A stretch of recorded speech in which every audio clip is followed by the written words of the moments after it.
All right, so you've got your hours, your effort, and your attitude. Those are the three controllables throughout your summer.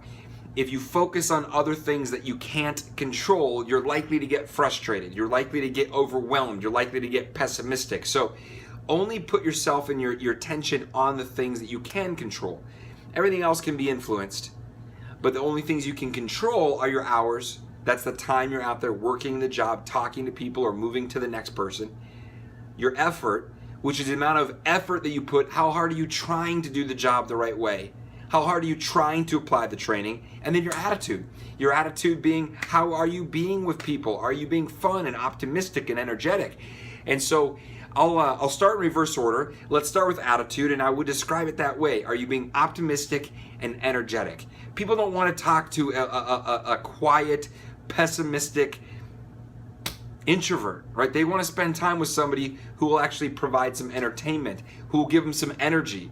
See, people are going to feed off of your energy, not vice versa.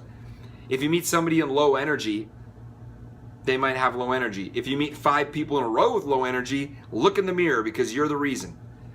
So you've got to have energy. You've got to be optimistic too. All right. You're looking for the good in things, not the bad. That's attitude. That's controlling your attitude throughout the day. We could talk for hours about attitude, but that's a simple tidbit. Effort, doing your best. It's simple. When you walk out of a house or walk in between houses and you think back the last 5 minutes, 10 minutes, 20 minutes, did I do my best? Did I do my absolute best? Did I do everything I knew how to do in that moment? Did I try my hardest? And if you can say yes, that's 100% effort, and you can control that. And then you've got your hours, this fundamental piece of the entire puzzle. And it's funny because a lot of times people will justify the hours that they can take off or the hours they need to put in based off of this ultimate result, right? They want to hit 10 or 12 or 15 in a week. So they say, great, to hit 15, I need to put in 45 hours. Or to hit 10, I need to put in 42 hours. But then they get one, and then they get another one, then they get another one. And they're like, well, man, I still have all this extra time. It looks like I'm going to hit my goal easy. So they take their foot off the gas. And they stop trying as hard, or they stop doing the effort, or they stop putting in the hours. Look, here's the problem with that. If you're a tennis player, and we were talking about becoming better at tennis, you're like, all right, my attitude on the court, being optimistic, confident, seeing or anticipating where that shot's coming and being able to react, great. Your effort, how hard am I trying? Am I doing my absolute best? Am I giving it my all physically? Those things can be manipulated and changed on the court.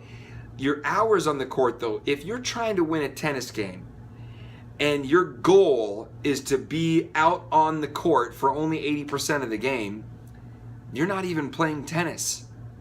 See, the only way you play tennis is to be on the court for the entire match. That's it.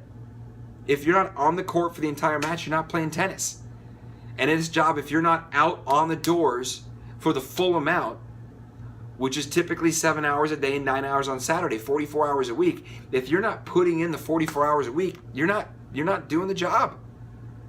It's not a matter of having a goal to put in the time to do that. That's just literally the job. It's the job. So 44 hours, 40 hours, whatever it is for your team and your manager, that's just the entry level basic admittance ticket to attempting to hit your goal.